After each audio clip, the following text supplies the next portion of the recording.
Welcome to our YouTube channel Learn with Azad. Dream big and believe in yourself. आज के इस video में हम NCF 2005 नेशनल करिकुलम फ्रेमवर्क 2005 के चंद अहम मालूमात देखेंगे, जिसे उर्दू में कौमी दर्सियाती खाका भी कहा जाता है। और उसके साथ साथ RTE 2009 के मिसलेनियस और NEP 2020 के मिसलेनियस जो प्रीवियस वीडियो में चूक गए थे उनके मुताल्लिक भी देखेंगे। पहला सवाल, NCF 2005 के चेयरपर्सन की तरह काम करने वाले, चेयरपर्सन यानी हम चेयरमैन भी कह सकते हैं, काम करने वाले। तो ऑप्शंस हैं यशपाल, प्रोफेसर यशपाल, प्रोफेसर शांता सिन्हा, आचार्य राममूर्ति, अरविंद कुमार। तो इसका सही जवाब है प्रोफेसर यशपाल, ऑप्शन ये। तो इन्होंने जो है चेयरमैन की तरह काम किया NCF 2005 के लिए। एक्चुअली इसमें 35 मेंबर्स थे। ये एक 35 मेंबर्स की कमेटी थी जिन्होंने NCF 2005 को प्रिपेयर किया। और ये कमेटी को कायम करने वाला इदारा, कायम करने वाले थे NCERT, जो national council for education research and training का इदारा है। उसने जो है इस NCF कमेटी को कायम किया था, जिसमें 35 मेंबर्स थे और उसके चेयरमैन की तरह काम करने वाला प्रोफेसर यशपाल था। तो प्रोफेसर यशपाल की और एक खुसूसियत है, इन्होंने जो है 1993 में एक कमीशन बनाई गई थी जो लर्निंग विदाउट बर्डन, इस कमेटी का रिपोर्ट जो है पेश करने वाले जो पर्सन थे वो भी डॉक्टर यशपाल ही थे। लर्निंग विदाउट बर्डन कमेटी भी जिसे कहा जाता है 1993। और ये UGC के चेयरमैन थे। UGC यानी यूनिवर्सिटी ग्रांट कमीशन के चेयरमैन की हैसियत से भी प्रोफेसर यशपाल ने काम किया। और अगर शांता सिन्हा की बात करते हैं तो प्रोफेसर शांता सिन्हा जो है NCF 2005 के कमेटी मेंबर थे और ये आंध्र प्रदेश से बिलोंग करते थे। तो उसमें बहुत सारी रियासतों की क़ियादत पाई गई, अलग अलग रियासतों से अलग अलग पर्सन थे, तकरीबन हर स्टेट से थे। आंध्र प्रदेश से शामिल होने वाले थे प्रोफेसर शांता सिन्हा। अगला सवाल, NCF 2005 के इस बाब में मदरसा और कमरे जमात के माहौल के मुताल्लिक बताया गया। तो यहाँ पर NCF के चैप्टर्स की बात आ रही है। तो NCF के अंदर टोटल 5 चैप्टर्स पाए जाते हैं और वो 5 चैप्टर्स कौन कौन से हैं एक मर्तबा हम देख लेंगे। तो पहला चैप्टर है पर्सपेक्टिव्स। जैसे पर्सपेक्टिव्स ऑफ एजुकेशन आता है, इसी तरह से पर्सपेक्टिव्स यहाँ पर रखा गया है तनाजुर, यानी इसमें ये चैप्टर के अंदर जो है बहुत सारे प्रोस्पेक्ट्स, यानी तालीम का मौजूदा हाल क्या है और पिछला हाल क्या था, मुख्तलिफ कमेटियों ने क्या क्या सिफारिशें की हैं, इस तरह के तमाम तर बयानात, तमाम तर मालूमात जो है इसके पहले चैप्टर में रखे गए। और इसका दूसरा चैप्टर है लर्निंग एंड नॉलेज, इक्तिसाब और इल्म, ये दूसरा चैप्टर है इसका। इसके तहत इक्तिसाब किस तरह हासिल किया जाता है और नॉलेज से क्या मुराद है, और इक्तिसाब के नॉलेज के बहुत सारे तरीकों के मुताल्लिक बातचीत की गई है। और तीसरा चैप्टर है curricular areas school assessment, curricular areas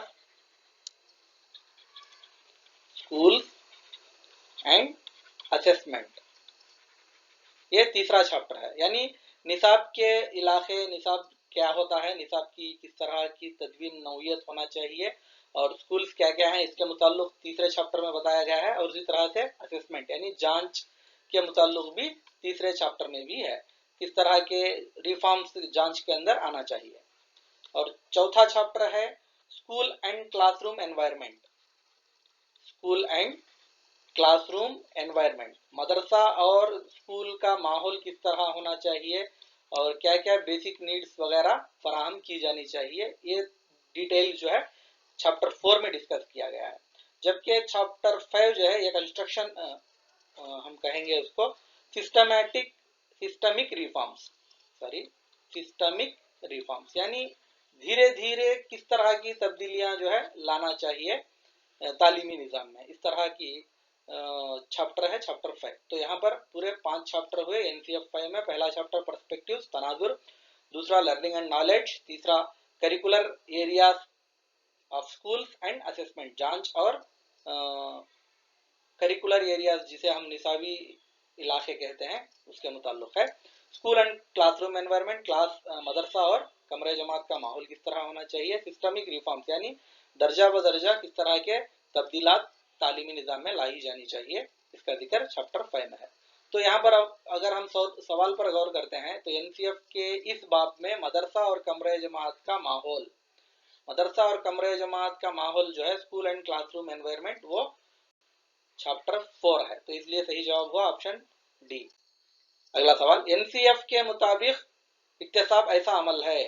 NCF मुकम्मल तौर पर जो है एक ही तरीके के ऊपर, एक ही बात के ऊपर बहुत जोर देकर बनाया गया है, वो है कंस्ट्रक्शन ऑफ नॉलेज।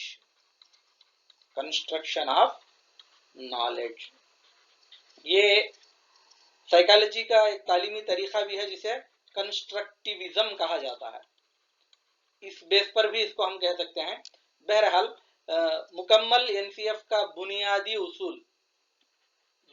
उसूल जो है एनसीएफ का, वो कंस्ट्रक्शन ऑफ नॉलेज, इल्म की तश्कील के ऊपर मुबनी है। यानी इल्म सिखाया नहीं जाता बल्कि इल्म की तश्कील होती है। बच्चे को इल्म के तश्कील के मौके फराहम करना चाहिए।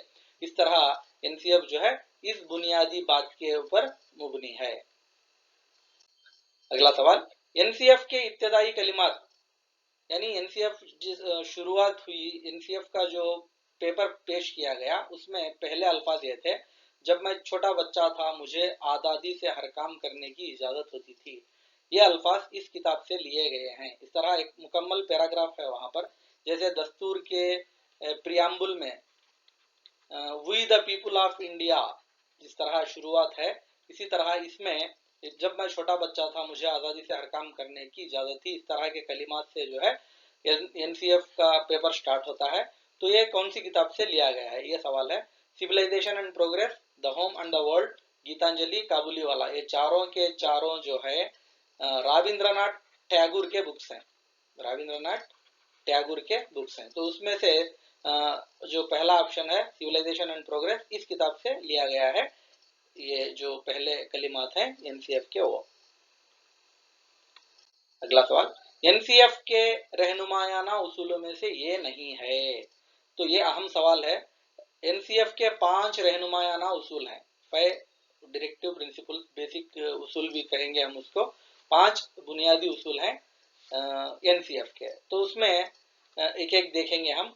इल्म को स्कूल की बाहर की जिंदगी से मरबूत करना, ये एनसीएफ का बुनियादी उसूल है। यानी connecting the knowledge outside of the school, school के बाहर की जिंदगी से भी नॉलेज को कनेक्ट करना।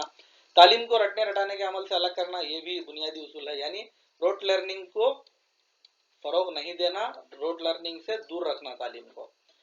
जांच को आसान और लचीला बनाना, ये भी उसका हिस्सा ही है। यानी एवोल्यूशन को जो है easy banana and flexible banana, flexible and easy.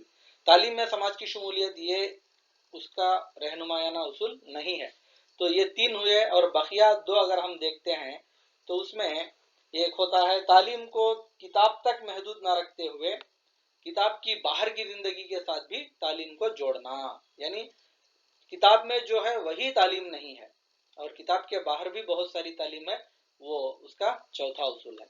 और 5वां उसूल है बच्चे की शख्सियत को इस तरह फरोग देना कि जो वो है जमहूरियत की और मुल्क की तरक्की का ख्याल करे। ये उसके 5 रहनुमायाना उसूल हैं। अगला सवाल, दस्तूर हिंद के इस दफा के तहत इब्तदाई सतह में तालीम उनकी मादरी जबान में होना चाहिए। यानी यहाँ पर मादरी जबान की बात आ रही है, तो आर्टिकल जो है मादरी जबान में तालीम होना चाहिए कहने वाला आर्टिकल 350 ये है। और ये माइनॉरिटी लैंग्वेज माइनॉरिटीज को भी अपनी तालीम, अपनी जबान में तालीम हासिल करने का मौका भी फराहम करता है। और जबकि 45 6 to 14 के बच्चों को तालीम देना चाहिए कहने वाला आर्टिकल होता है। तो मादरी जबान को अहमियत देने वाला, मादरी जबान में तालीम होना, इस तरह का ख्याल रखने वाला आर्टिकल जो है 350 ये है। अगला सवाल, एनसीएफ के मुताबिक ये जबान के मुताल्लिक गलत बयान है। एनसीएफ 2005 ने हर सब्जेक्ट के लिए अपने अपने अलग ख्यालात रखे, लैंग्वेज के लिए अलग और सब्जेक्ट्स मैथ्स, साइंस, सोशल के लिए अलग अलग ख्यालात का इजहार किया है। तो यहाँ पर जबान के मुताल्लिक चंद ख्यालात दिए गए हैं, जैसे इब्तदाई सतह में तालीम मादरी जबान में होना चाहिए, बिल्कुल सही है। एनसीएफ ने इसी को कहा कि जो है इब्तदाई तालीम मादरी जबान में होना चाहिए। और ये भी कहा कि बेस्ट मीडियम ऑफ इंस्ट्रक्शन, यानी बेहतर मीडियम, अगर कोई बच्चा दूसरे मीडियम में पढ़ता है तो पढ़ने दीजिए, बेहतर मीडियम कौन सा है बच्चे की तालीम के लिए, तो वो हुआ मादरी जबान का मीडियम। समटाइम्स इसको होम लैंग्वेज भी कहा गया है एनसीएफ में, होम लैंग्वेज और मदर लैंग्वेज। और उसी तरह से दूसरा ऑप्शन देखते हैं, जबान की तालीम सही लिसानी या कसीर लिसानी होना चाहिए, ये भी कहा गया है जबान के मुताल्लिक, यानी ट्राई लैंग्वेज फार्मूला और मल्टी लैंग्वेज फार्मूला इस्तेमाल किया जाना चाहिए। बच्चों की जबान का इमला, तलफ़ुज़ और मेयार की इस्लाह पहली जमात से ही करनी चाहिए, ये गलत है, ये नहीं कहा एनसीएफ ने। एनसीएफ के मुताल्लिक पहली दूसरी जमातों में बच्चों की जबान की किसी किस्म की करेक्शन नहीं होनी चाहिए, यानी बच्चा जो भी जबान कहता है, लिखता है, पढ़ता है, उसको हूबहू कबूल कर लेना चाहिए, एक्सेप्ट। जबकि चौथी जमात से उसकी करेक्शन की जा सकती है। और संस्कृत को मॉडर्न इंडियन लैंग्वेज के नाम से जायज जबान के तौर पर पढ़ाया जा सकता है, ये भी सिफारिश एनसीएफ ने की है। अगला सवाल, एनसीएफ के मुताबिक ये रियाजी के मुताल्लिक गलत बयान है। अब रियाजी के ताल्लुक से सिफारिशात हैं, जैसे रियाजी को काम की दुनिया के लिए बुनियाद बनाना चाहिए, इस तरह का सिफारिश ने की है। और रियाजियाना, रियाजी का बुनियादी मकसद होना चाहिए, रियाजियाना जो है हम मैथमेटाइजेशन कहते हैं अंग्रेजी में, मैथमेटाइजेशन, यानी इससे मुराद क्या है, बच्चे को रियाजी के तय दिलचस्पी पैदा करते हुए रियाजी के अमल में उसे माहिर बनाना। और रियाजी के अमल क्या है, लॉजिकल थिंकिंग, और उसी तरह से फार्मूलेशन, यानी फार्मूले को आसानी के साथ इस्तेमाल करना, फार्मूले बनाना, इस तरह कह सकते हैं हम। और हैंडलिंग एब्स्ट्रैक्ट्स, एब्स्ट्रैक्ट्स यानी जो नजर ना आने वाले हैं उसे हम एब्स्ट्रैक्ट्स कहते हैं, उसके साथ खेलना, उसके साथ अच्छी तरह से नंबर, तकरीबन नंबर जो है वो एब्स्ट्रैक्ट्स होते हैं, तो इनको अच्छी तरह से हासिल करना मैथमेटाइजेशन कहलाता है, ना कि मैकेनिकल लर्निंग। मैकेनिकी तरीके से सीखना नहीं है मैथ को, बल्कि लॉजिकली फार्मूलेशन एंड एब्स्ट्रैक्टिंग को हैंडलिंग करते हुए सीखना है, जिसे मैथमेटाइजेशन कहा गया है, ये भी उसकी सिफारिशात में है। बच्चे रियाजी से डरने के बजाय उससे लुत्फ अंदोज होना सीखना चाहिए, ये भी कहा गया है। रियाजी के तदरीस के लिए फितरी माहौल की जरूरत नहीं है, जबकि फितरी माहौल की जरूरत है, तो ये उसकी सिफारिश नहीं है। अगला सवाल, एनसीएफ के मुताबिक ये जांच या इम्तिहान के मुताल्लिक गलत बयान है, यानी कई एक रिफॉर्म्स, कई एक इस्तेलाहात भी जो है, कई एक इस्लाहात भी जो है एनसीएफ ने जांच या असेसमेंट के मुताल्लिक कही हैं, उनमें से चंद सिफारिशात नीचे हैं, उसमें से कौन सा नहीं है। Open book system of examination को अमल में लाना, ये सिफारिश की है एनसीएफ ने, यानी हर सतह में कौन सा भी ग्रेड हो, ओपन बुक सिस्टम को मुतारुफ करना और उसे फरोग देने की बात कही है। जबानी इम्तिहान को बर्खास्त करना, ये गलत है, बर्खास्त नहीं बल्कि फरोग देना, ये इसकी सिफारिश है, यानी ओरल एग्जामिनेशन को ज्यादा से ज्यादा इंपॉर्टेंस देना चाहिए, इस तरह की सिफारिश की है एनसीएफ ने। मुख्तसर इम्तिहानात को फरोग देना, ये भी है, यानी एग्जाम्स को शॉर्टन करना, यानी छोटे छोटे इम्तिहानात मुसलसल रखते जाना।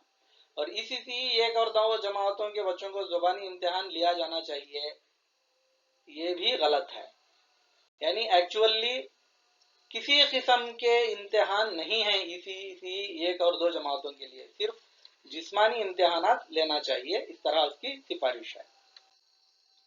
अगला सवाल, एनसीएफ के मुताबिक एक और दो जमातों के लिए होमवर्क के घंटे होना चाहिए, तो होमवर्क के लिहाज से एनसीएफ का ख्याल है कि जो है हफ्ते में 2 घंटे, हफ्ते में 2 घंटों का होमवर्क जो है ये 3 to 5 क्लासेस के लिए है, यानी वीकली एटलीस्ट 2 आवर्स का होमवर्क देना चाहिए, बस मैक्सिमम भी 2 आवर्स ही है।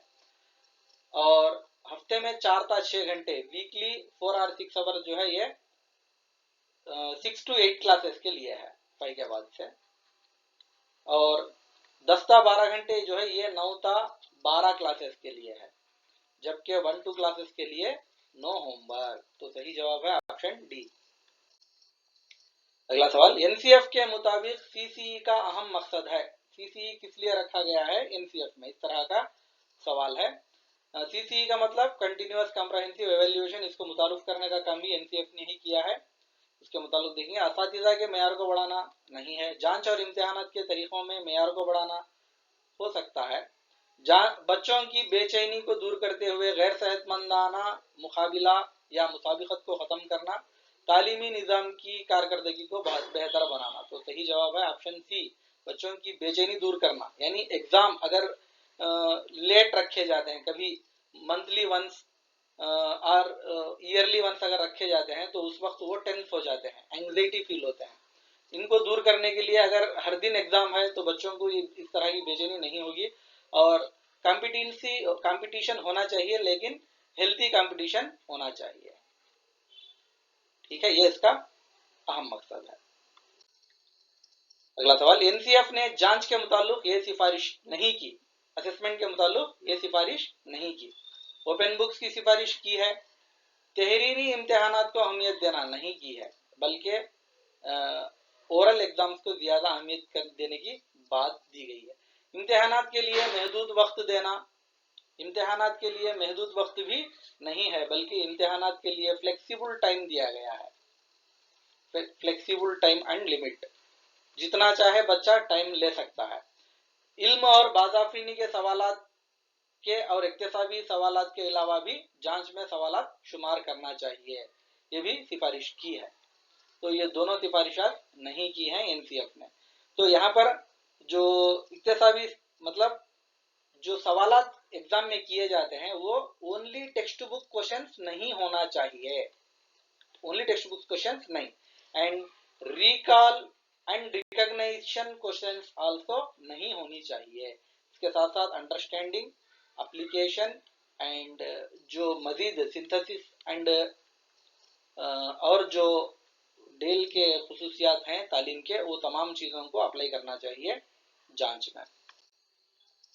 एनईपी 20, अब देखिए जो मिसलेनियस सवाल है वो दो सवाल को हमने यहाँ पर ऐड किया है। एनईपी 2020 के मुताबिक सोशियो इकोनॉमिकली डिसएडवांटेजेस इलाकों में पीटीआर यानी people's teachers ratio, actually RTE के मुताबिक हमने पीटीआर पीपुल्स टीचर रेशियो देखा है, यानी 1:30, और 31 से जैसे भी बढ़ते जाते हैं 30-30 रखते जाएंगे। पिछले वीडियो में हमने इसका मुशाहिदा किया है।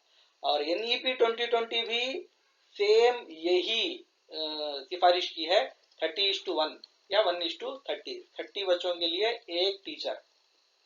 ये एनईपी 2020 की सिफारिश है, किसी भी ग्रेड में क्यों ना हो, किसी भी स्कूल में क्यों ना हो।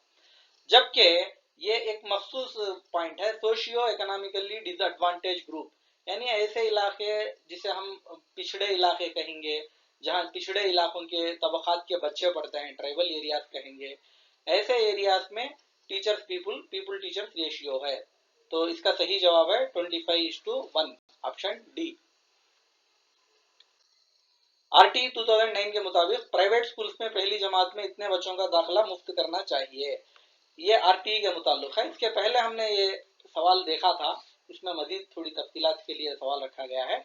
जैसे आरटी 2009 के मुताबिक पहली जमात में उनका जितना एडमिशन होता है उसके 25% सीट्स को जो है पिछड़े तबकात के लिए, यानी जो इसके पहले आया था सोशियली डिसएडवांटेजेड ग्रुप, उनके लिए मुख्तिस करना चाहिए। तो सही जवाब है ऑप्शन ये। और ये 25% में फिर किस किस को देना चाहिए, ये मजीद वजाहत थी।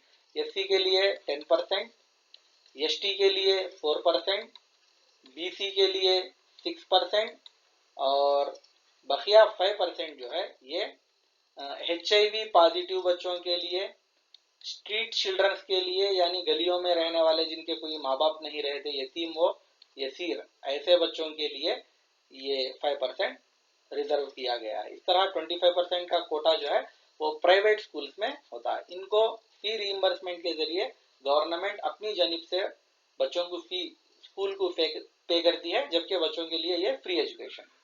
और उसी तरह एडेड स्कूल्स की अगर बात करते हैं तो एडेड स्कूल्स में 25% से कम नहीं होना चाहिए, यानी 25% से भी ज्यादा एडमिशन देना चाहिए पहली जमात में। और ये डिपेंड होता है how much aid they are taking from government, government से वो कितना एड हासिल कर रहे हैं उस पर मुनहसिर करता है। Thank you. For more videos and latest updates please follow our YouTube channel learn with Azad.